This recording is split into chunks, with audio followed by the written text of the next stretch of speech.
नमो मातृभूमी जिथे जन्मले मी, नमो आर्यभूमी जिथे वाढले मी, नमो आर्यभूमी जिथे वाढले, नमो धर्मभूमी जेच्याच पायी पडो देह माझा नमामि नमामि. नमस्कार, माझे नाव कुमारी श्रुती निळकर्णी. मी इयत्ता 7वी शिकते. मी जिल्हा परिषद प्राथमिक शाळा पायशेवडी येथे शिकते. कित्येक लढाया लढून कित्येक बलिदाने देऊन आपल्या प्राणाची आहुती वाहून शेवटी अखेरीस एक स्वातंत्र्य आपल्या पदरात पडले. स्वातंत्र्य या नावाचा अर्थ तेच व्यक्ती समजू शकते जिने कधी पारतंत्र्य पाहिले असेल, गुलामगिरीत राहिला असेल. स्वातंत्र्याचे मूल्य अरे शब्दात सांगता येणार नाही. स्वातंत्र्याचे मूल्य अरे शब्दात सांगता येणार नाही इतके मोठे. आपण सर्वजण तर खूपच नशिबान आहोत, कारण आपण या स्वातंत्र्य भारतात जन्म घेतलाय.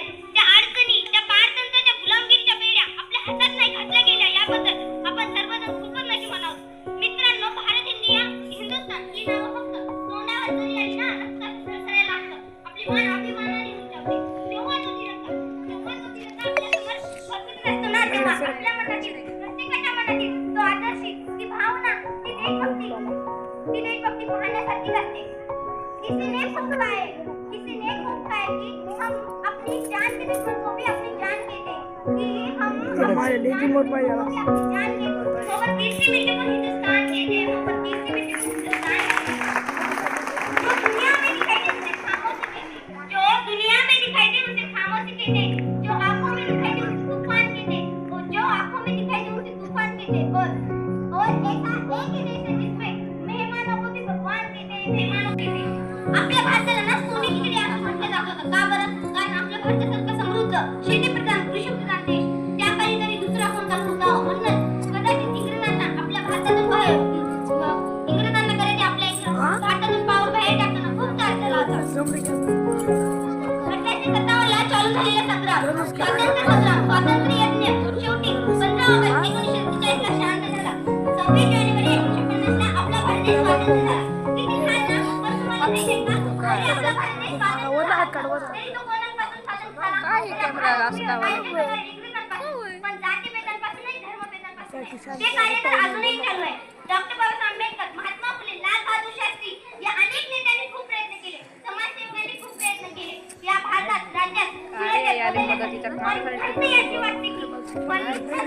वाटते की आजही ते कार्य पूर्णतः केले नाही. आजही हवा प्रगती कसा हवा तसा स्वप्नाला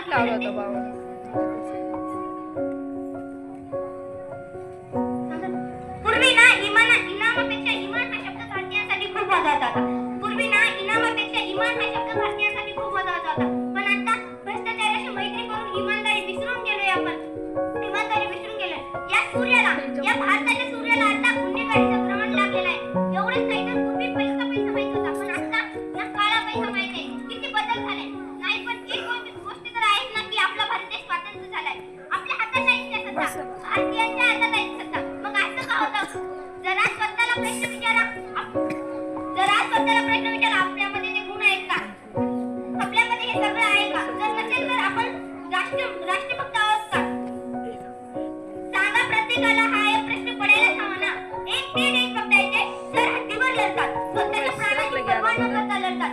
एक ते देशभक्त आहेत जे महामारीच्या काळातही कर्तव्यनिष्ठ राहतात. एक ते देशभक्त आहेत जे गुलामगिरी तर काय, गुन्हेगारी कोणत्याही गुन्ह्यात फसू नये, हे दारू वाढू नये म्हणून दिवसभर सोबत उपस्थित आपलं भविष्य उज्ज्वल करण्यासाठी कार्यरत असणारे आपले शिक्षक हे देशभक्त आहेत. विद्यार्थी मित्रांनो, समस्त देशभक्त गाव